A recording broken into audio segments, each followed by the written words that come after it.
start with my name. My name is Salem Ammar. I was born in Tripoli, Libya, many decades ago. Okay, and my childhood, it might be a little bit different simply because my father had divorced my mom when she was pregnant of me. So in reality, I never seen my father until I was 17 years old. This is the first time I met him. I was raised by the most loving, most compassionate grandparents, my mom's parents, very, very wonderful. I mean, it breaks my heart whenever I think of their care and their, continuous watch over me. So, Alhamdulillah, they raised me. I don't have any brothers or sisters from both parents. I had 8 brothers and sisters from my mom's side, and from my father's side, I have 6. So, Alhamdulillah, my relationship with all of them is harmonious. Um, I studied like any other child. I went to a Quranic school when I was young. And unfortunately, most of what I have memorized when I was young is gone. I studied in the elementary school, middle school, and then instead of going to high school, we went to Petroleum Institute. As you know, Libya is one of the biggest petroleum producers, and actually the Libyan oil is considered to be one of the best types of oil in the world. So I went to this institute, studied for 3 years. Its diploma is equivalent to the high school.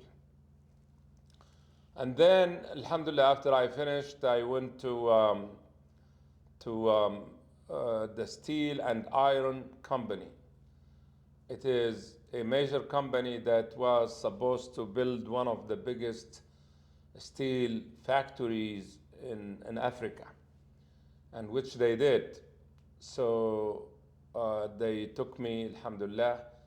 I joined the company in 1978.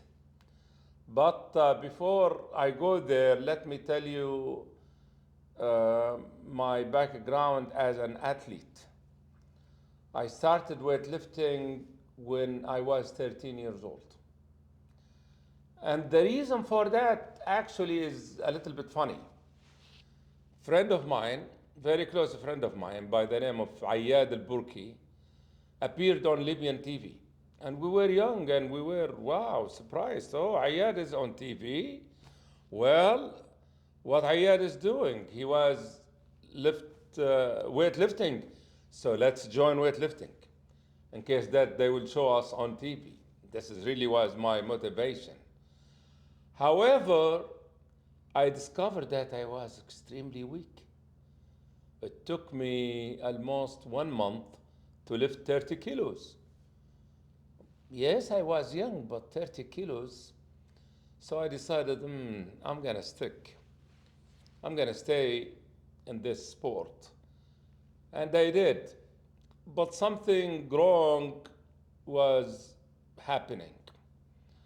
For that, when I join a contest, I become extremely nervous. I had this phobia from the stage phobia. For example, I lift maybe 100 kilo in the gym in my regular workouts. I supposed to do something better during the contest. Instead, I do 90 kilo, less because of nervousness. People say, what's gonna happen if I fail? Oh, that's embarrassing. And then I go, even though I did not speak, it's not like, the stage fright. It is something similar. I don't like to fail, and I see that people are watching me. Oh my goodness.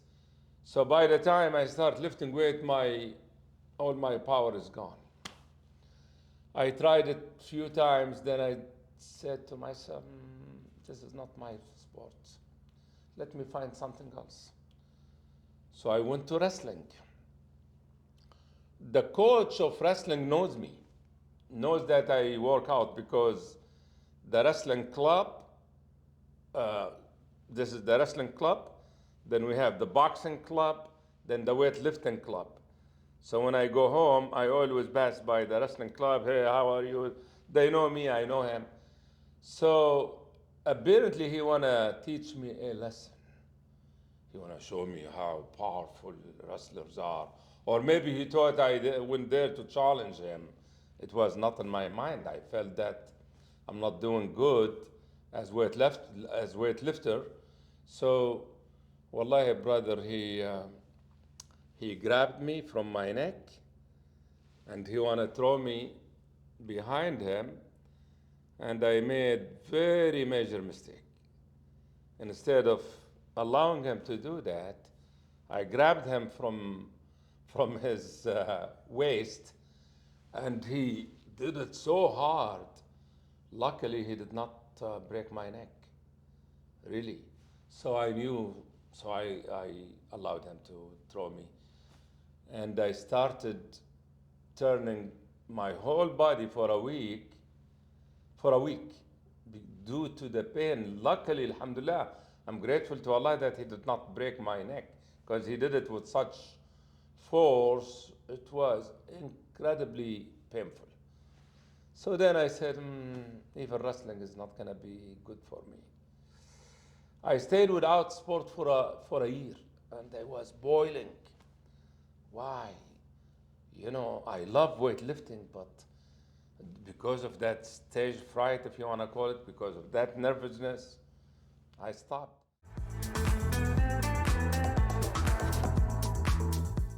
Then, alhamdulillah, I heard of an international coach by the name of Kamal Mahjoub from Egypt. And that man one time he was like third in the world in his class.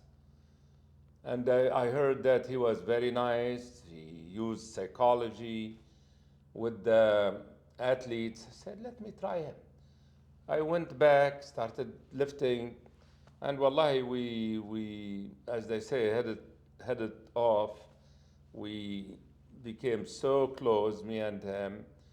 And I still remember what he told me. He said, my son, look, when people went to the moon, landed in the moon, it was incredible adventure. They weren't afraid of the moon. Put your fear away. You are dealing with, a silent opponent, the weights. So go there, don't care about people who are watching you. Anyway, he charged me so good that at that time I was lifting 100 kilo. In my first contest, I did 110. And it became my favorite to engage in contests. Alhamdulillah, I became member of the Libyan weightlifting national team. I represented Libya 4 times. My best place was in 1978 in Algeria, where there was an international meet between Libya, Algeria, Egypt. So I was second after Bakr Bassam, who was an international weightlifter. May Allah be merciful to his soul. I heard that he died a long time ago. So I was second. I defeated the Algerian champion. That was my best. My worst was in Turkey in the same year, 1978. We went to Turkey as well, and I was last. I failed 3 times. Every time I do the snatch, it goes like this. I was so exhausted. In these international, in these contests,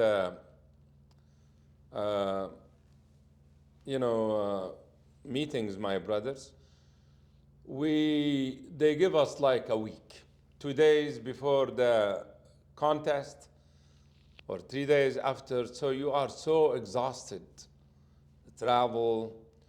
So that night I did not sleep well. But anyway, there is no excuse. I did bad. I failed. One of the funny things is that while I was it was in Ankara, I was walking in the market, and somebody said, "Oh, I saw you. I saw you on TV." You know, and it was really embarrassing. He saw me the weight. Maybe this is why they concentrated on me, because every time the weight goes up, comes back. I could not hold it. And it was very embarrassing because the Libyan diplomatic mission came to encourage us just to be so disappointed. Not only me, we had 4 Libyan weightlifters, either last or before last. I was last, then the one who came next to me was Libyan too. It was very horrific results. Then in 1979, I came to America as a trainee by the Steel and Iron Company. I went to Gainesville, Florida for English. Took English for maybe 4 or 5 months. Then a friend of mine who was well-known weightlifter by the name of Saad Al-Lafi was in Fort Collins, Colorado. So he encouraged me to come there. I went to Fort Collins, which I really loved. Very nice city, beautiful nature and scenery. So I stayed there for maybe 6 months. Then I went to Pittsburgh, Pennsylvania in 1980. Also, I loved that city. It was called the City of Champions. Why City of Champions? Because in one year, they won 2 major sports, football and what's the name of that sport? The famous American, and baseball in one year. So they described it as City of Champions. Then I went back to Libya. In at the end of 1980.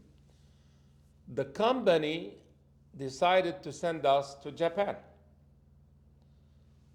We were 25 trainees.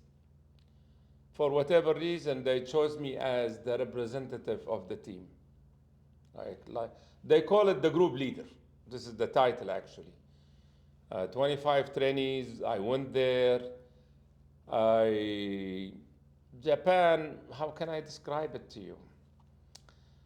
Before going there, my idea about the Japanese as, mashallah, wonderful, nice people, and in general they are, but then unfortunately when you go there, you see that those people have been affected by materialism, workaholic.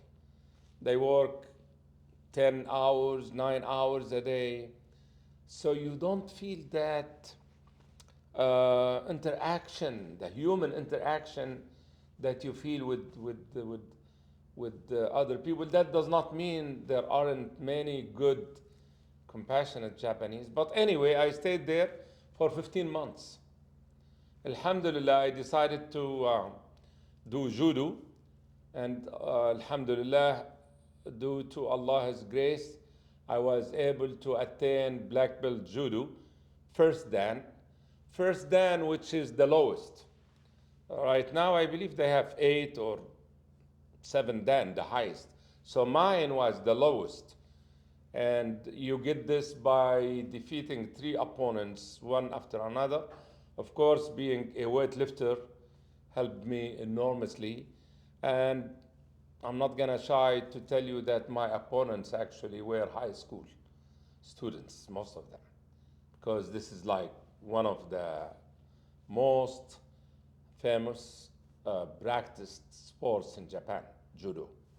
but I'm proud that I have, certificate from the Japanese Judo Federation, written in Japanese and translated in English. I have my diploma.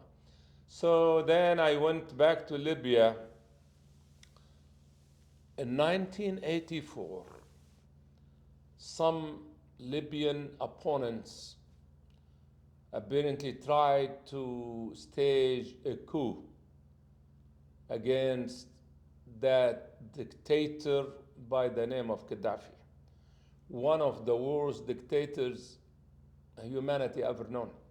And I'm not telling you any exaggerated word.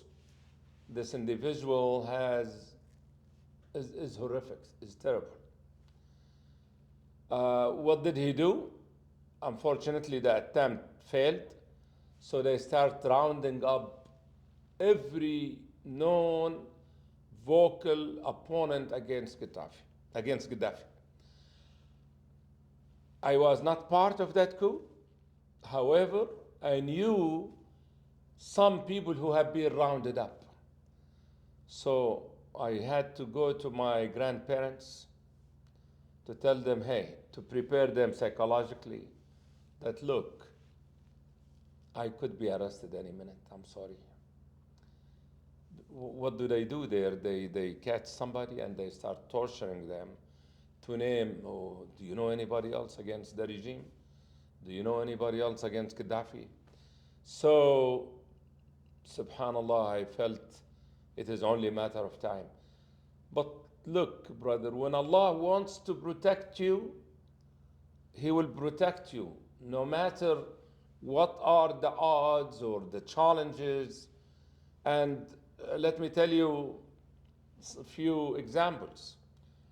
One day I was driving and I saw one of those people who ended up being arrested standing on the street.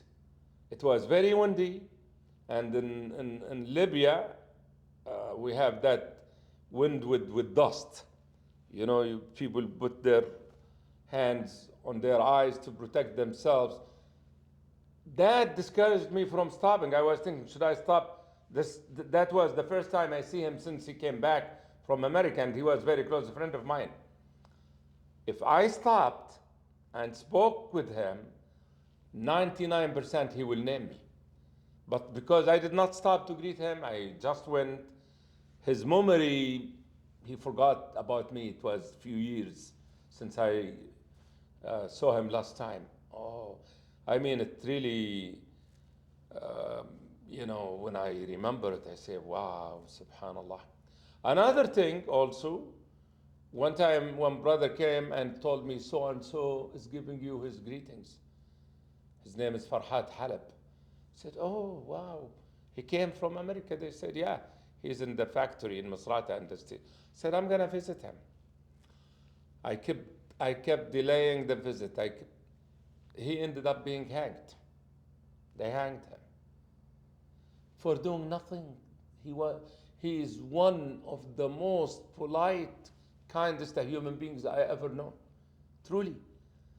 And his crime, according to that horrific, diabolical regime, is that he attended a presentation by one of the opposition leaders in Pittsburgh. He came there, he gave a lecture. Farhat, my dear friend, went there to listen. That was his crime. They hanged him for that. Just to make an example of him. So when I saw him being interrogated on TV, I said, oh my goodness, this is my time now. Alhamdulillah, I had good connections because of my athletic, background. I knew many people. In order for you to leave Libya at that time, it was incredibly hard after that coup, because they were, putting everybody under surveillance, many people. And in order for you to leave, you need to get a visa.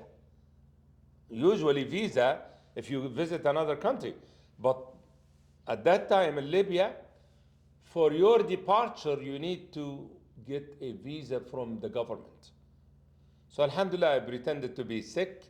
I was able to use some of my connections to give me a visa.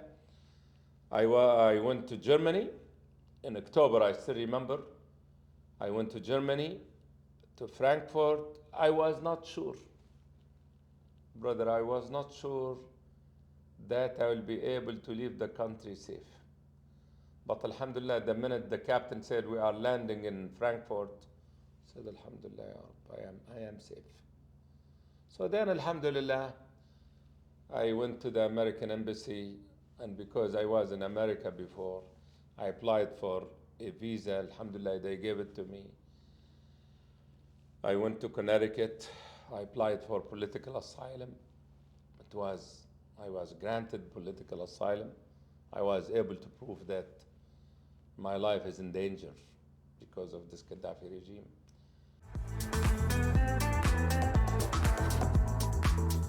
I came to Connecticut in October 1984.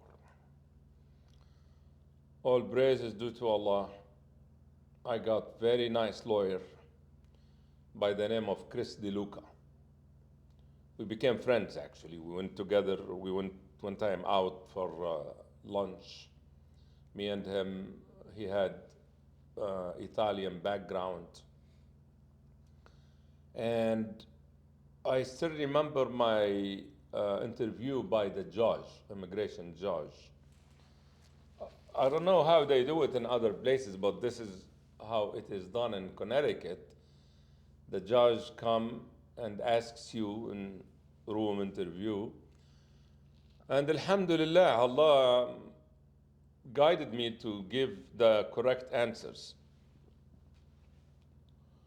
For example, he asked me, you were in Germany, how come you did not apply for political asylum in Germany, even though Germany has the biggest political asylum seekers and millions or hundreds of thousands were given asylums? I told him Gaddafi intelligence services were able to harm some of the regime's opponents in Germany. They haven't done it in America. That's why I came to America to feel more protected. He was silent. So alhamdulillah, I was given the asylum. I started working. My first job was in McDonald's for a month or 2 months. I worked in a metal shop with very young men, very ambitious. Unfortunately, I had to tell him, I'm sorry, I cannot do this job anymore. It was lots of heat. You know, I could not stand the heat. And then, alhamdulillah, I found very interesting and enjoyable job, which is a taxi driver. That allowed me to learn more English. As a matter of fact, some of my customers, whenever they come, I say, oh, how are you? Good. What does it mean to say, for example, impact? What does impact mean? They will start teaching me. So some of my customers became like my English instructors, regular customers. This was in New Britain, Connecticut. In New Britain, Connecticut, in 1984, maybe had 10,000 people, 15,000, so relatively small. It was the only taxi company. There is only one taxi company there, you know? So one of